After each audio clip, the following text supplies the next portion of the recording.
Hi അസ്സാം വലൈക്കും നമസ്കാരം. Welcome back to our channel. It's me Haseebaid. ഇന്നത്തെ നമ്മുടെ സ്പെഷ്യൽ എല്ലാവർക്കും നന്നായിട്ട് ഇഷ്ടപ്പെടുന്ന രുചിയിൽ വളരെ ടേസ്റ്റി ആയിട്ടുള്ള നല്ല നാടൻ മുരിങ്ങയില കറിയാണ്. നല്ല ചൂട് ചോറും ഇതുപോലൊരു കറിയും ഉണ്ടെങ്കിൽ വേറെ ഒന്നും വേണ്ട. വളരെ എളുപ്പത്തിൽ തന്നെ ഇത് തയ്യാറാക്കാം. ഇതെങ്ങനെ തയ്യാറാക്കുന്നത് നമ്മൾക്കൊന്ന് കണ്ടു നോക്കിയാലോ. ഈ ഒരു കറി തയ്യാറാക്കാൻ ഇതാ കുറച്ച് മുരിങ്ങയില എടുത്തിട്ടുണ്ട്. ഇത് നമ്മളെ വീട്ടിൽ തന്നെ ഉണ്ടായതാണ്. ഇതിലിങ്ങനെ കുറച്ച് പഴുത്ത ഇലകളൊക്കെ ഉണ്ടെങ്കിൽ അതൊക്കെ ഞാനിങ്ങനെ മാറ്റിയിടുകയാണ്. ഇത്ര തന്നെ മതി, കൂടുതലൊന്നും വേണ്ട. ഈ ഇലകളെല്ലാം ഇതിൽ നിന്നൊന്നും ഇങ്ങനെ പൊട്ടിച്ചെടുക്കണേ. ഓരോന്ന് അങ്ങനെ നല്ലത് നോക്കി പൊട്ടിച്ചെടുക്കണം. നല്ലപോലെ നോക്കണം, പുഴുക്കളോ എന്തെങ്കിലും ഒക്കെ ഉണ്ടോയെന്നൊക്കെ എല്ലാം നോക്കണം. ഞാനിതങ്ങനെ മുരിങ്ങയില എല്ലതും ഇതുപോലെ അങ്ങനെ ഇന്ന് പൊട്ടിച്ചെടുത്തിട്ടുണ്ട്. കുറച്ച് നേരം വെള്ളത്തിൽ ഇട്ട് വെച്ചിട്ടുണ്ടായിരുന്നു, അതിൽ പൊടിയും അഴുക്കൊക്കെ ഒന്ന് പോവാൻ. അപ്പോൾ ഇത് ഇത്ര മുരിങ്ങയില ഞാൻ എടുത്തിട്ടുള്ളത്. നമ്മളെ കൈപ്പിടിക്ക് 2 പിടി മുരിങ്ങയിലയാണ് എടുത്തിട്ടുള്ളത്. അത്ര തന്നെ മതി. ഈ ഒരു ടൈമിൽ പുതിയ കൂട്ടുകാരെങ്കിലും കാണുന്നുണ്ടെങ്കിൽ ഒന്ന് സബ്സ്ക്രൈബ് ചെയ്തൊന്ന് സപ്പോർട്ട് ചെയ്യണം. നമ്മളെ വീഡിയോ ഇഷ്ടമാണെങ്കിൽ വീഡിയോക്ക് ഒരു ലൈക്ക് തരാൻ മറക്കല്ലേ.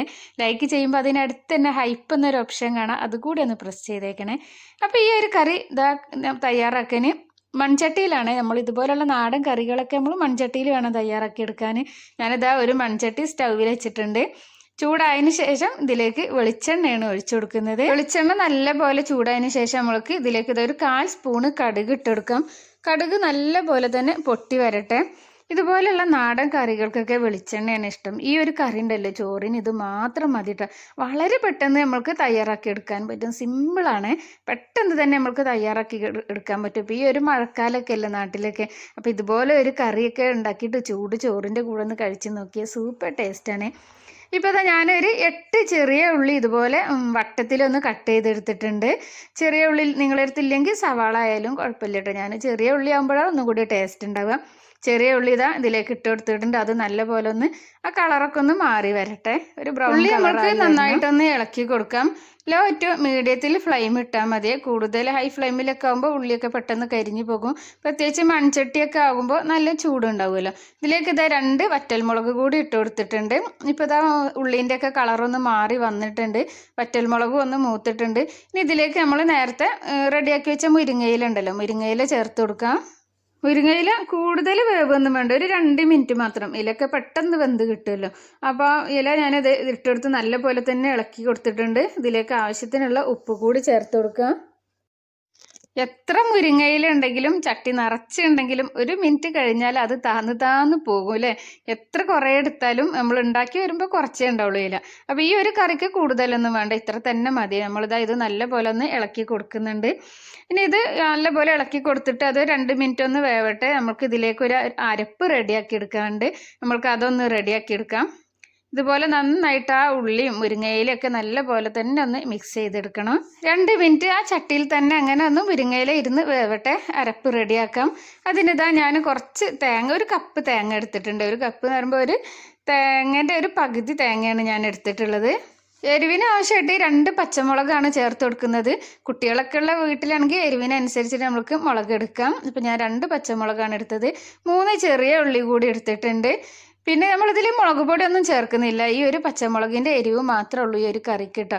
1/4 സ്പൂണ് മഞ്ഞൾപ്പൊടി കൂടി ചേർത്ത് കൊടുക്കുക. 1/4 സ്പൂണ് ചെറിയ ജീരകം, നല്ല ജീരകം എന്നൊക്കെ പറയില്ലേ, ചെറിയ ജീരകം, ആ ഒരു ചെറിയ ജീരകമാണ് എടുത്തിട്ടുള്ളത്. ഇനി നമ്മൾക്ക് കുറച്ച് മാത്രം വെള്ളം എടുത്തിട്ട് നല്ല പേസ്റ്റ് രൂപത്തിൽ നല്ല പോലത്തെ നല്ല ഫൈനായിട്ട് തന്നെ നമ്മൾക്ക് ഇതൊന്ന് അരച്ചെടുക്കാം. തേങ്ങ നല്ല പോലെ അരയണം, അപ്പോഴാണ് നമ്മൾക്ക് ഈ ഒരു കറിൻ്റെ ടേസ്റ്റ് നല്ല ആയി കിട്ടുള്ളൂ. ഞാൻ പകുതി തേങ്ങ അരച്ചപ്പോഴത്തേന് ഇവിടെ മിക്സി കേട് വന്നിട്ട് അതുകൊണ്ട് തേങ്ങ എനിക്ക് നല്ല പോലെ അരഞ്ഞ് കിട്ടിയില്ല. മിക്സിയൊക്കെ പെട്ടെന്ന് നമ്മൾക്ക് പണി തന്നിട്ടുണ്ടെങ്കിൽ നമ്മൾ കുടുങ്ങൂലേ. നമ്മൾക്ക് എല്ലാത്തിനും മിക്സിയൊക്കെ ആവശ്യമായിട്ടുള്ളതല്ലേ. ഇപ്പോൾ അതാ ഞാൻ ഒരു വിധത്തിലൊക്കെ ഇതാ തേങ്ങ അരച്ചിട്ടുണ്ട്. ഇത്രയും ഒരു രീതിയിൽ നമ്മൾക്ക് അരഞ്ഞ് കിട്ടുന്നുണ്ട്. നല്ല ഫൈനായിട്ട് എനിക്ക് അരഞ്ഞ് കിട്ടിയിട്ടില്ലായിരുന്നു. ഇപ്പോൾ അതാ അരച്ച ആ അരപ്പ് അതിലേക്ക് ഒഴിച്ചു കൊടുത്തിട്ടുണ്ട്. ഇനി നല്ലപോലെ നമ്മൾക്ക് ആവശ്യത്തിനുള്ള വെള്ളം കൂടി ഈ ഒരു ടൈമിൽ ചേർത്ത് കൊടുക്കാം. മിക്സിൻ്റെ ജാറിൽ കുറച്ച് വെള്ളം ഒഴിച്ചിട്ട് അതുകൂടി നമ്മൾക്ക് ഒഴിച്ചു കൊടുക്കാം. നല്ലപോലെ മിക്സ് ചെയ്യുക. ഈ ഒരു ടൈമിൽ നമ്മൾക്ക് ഉപ്പൊക്കെ ചേർത്ത് കൊടുക്കാം. ഉപ്പൊക്കെ ഓരോരുത്തർക്കും എത്ര വേണം അതിനനുസരിച്ചിട്ട് ചേർത്ത് കൊടുക്കാം. മിക്സി പിന്നെ ശരിയാക്കാൻ കൊണ്ടുപോയിട്ടോ, ശരിയാക്കാൻ കൊണ്ടുപോയിട്ട് പിന്നെ ശരിയാക്കി കൊണ്ടുവന്ന്, പക്ഷെ അത്ര അങ്ങോട്ട് റെഡി ആയി കിട്ടിയില്ല. വീണ്ടും അരയിലൊക്കെ അങ്ങനത്തെ അരഞ്ഞൊന്നും കിട്ടണില്ല. ഇപ്പോൾ പകരത്തിന് നമ്മൾക്ക് വേറൊരു മിക്സി ഇപ്പോൾ തൽക്കാലം കിട്ടിയിട്ടുണ്ട്. ഇനി പുതിയതൊന്ന് വാങ്ങിക്കണം ഇൻഷാ അല്ലാ. ഇപ്പോൾ ഇതാ നമ്മൾ അരപ്പൊക്കെ ഒഴിച്ചതിന് ശേഷം ഇതാ മുരിങ്ങയില ഇതാ തേങ്ങയൊക്കെ അരച്ചത് ഒഴിച്ചല്ലോ മുരിങ്ങയിലയിൽ. ഇപ്പോൾ ഇതാ നല്ല പോലെ തിള വന്നിട്ടുണ്ട്. ഇനി തിള വന്നാൽ നമ്മൾക്ക് ഒന്ന് ലോ ഫ്ലെയിമിൽ ഇട്ട് കൊടുത്താൽ മതി. ഇനി നമ്മൾക്ക് ഇതിൽ ഒരു ഇൻഗ്രീഡിയൻറ്റ് കൂടി ചേർക്കാണ്ട്. ഇതാ വേറെ ഒന്നുമല്ല, തൈരാണ്. കുറച്ച് നല്ല പുളിയുള്ള തൈരാണെങ്കിൽ കുറച്ച് എടുത്താൽ മതി. പുളി ഇല്ലാത്താണെങ്കിൽ കുറച്ച് തോനെടുക്കാം. ഇത് ഒന്ന് മിക്സിൻ്റെ ജാറിൽ നല്ലപോലെ ഒന്ന് അടിച്ചെടുക്കാം. ഇല്ലെങ്കിൽ ഒരു വിസ്ക് വെച്ചിട്ട് നല്ല പോലെ തന്നെ ഒന്ന് മിക്സ് ചെയ്തെടുത്താൽ മതി. ഈ ഒരു ടൈമിൽ ഫ്ലെയിം ലോ ഫ്ലെയിമിൽ, നല്ല ചൂടുണ്ടെങ്കിൽ ഫ്ലെയിം ഓഫാക്കുക, അല്ലെങ്കിൽ ലോ ഫ്ലെയിമിൽ ഇട്ട് കൊടുത്തിട്ട് ആ തൈര് ഒന്ന് ഒഴിച്ചിട്ടൊന്ന് ചൂടായാൽ മതി. ഒരു ചെറിയ ഒരു തിള മാത്രം വന്നാൽ മതി. എന്നിട്ട് നമ്മൾക്ക് ഇത് ഓഫാക്കി കൊടുക്കാം. നല്ലപോലെ തന്നെ മിക്സ് ചെയ്യുക. പിന്നെ ഉപ്പൊക്കെ ചെക്ക് ചെയ്യട്ടോ. ഞാൻ നേരത്തെ പറഞ്ഞല്ലോ ഉപ്പൊക്കെ ഈ ഒരു ടൈമിൽ ചെക്ക് ചെയ്യണം എന്ന്. ഈ ഒരു കറി ഉണ്ടല്ലോ സൂപ്പർ ടേസ്റ്റ് ആണ്. ഈ ഒരു കറിൻ്റെ കൂടെ ഈ ഒരു കറി ഉണ്ടെങ്കിൽ ചോറിൻ്റെ കൂടെ വേറെ ഒന്നും വേണ്ട. ഇപ്പം ഞാൻ ഫ്ലെയിമൊക്കെ ഓഫ് ആക്കിയിട്ടുണ്ട്. ഇനി നമ്മൾ ഇതിലൊരു കടുക് വറുത്തിടെ അങ്ങനെ ഒന്നും ചെയ്യണില്ല. താളിപ്പൊക്കെ നമ്മൾ ചെയ്തിട്ടാണല്ലോ ഈ കറി നമ്മൾ നേരത്തെ റെഡി ആക്കിയിട്ടുള്ളത്. ഇപ്പോൾ അതാ കറി നല്ല സെറ്റായി കിട്ടിയത്. ഒന്ന് തിള വന്നിട്ടുണ്ട്. ഞാനിത് ഓഫാക്കി. അപ്പോൾ എല്ലാവരും ഇതൊന്ന് ട്രൈ ചെയ്ത് നോക്കിയിട്ട് നിങ്ങളുടെ അഭിപ്രായം എന്താണെങ്കിലും, പോസിറ്റീവ് ആണെങ്കിലും നെഗറ്റീവ് ആണെങ്കിലും കമൻറ്റ് ബോക്സിൽ അറിയിക്കണം. നിങ്ങൾ കമൻറ്റൊക്കെ വായിക്കുമ്പോൾ ഒരുപാട് സന്തോഷമാണ്.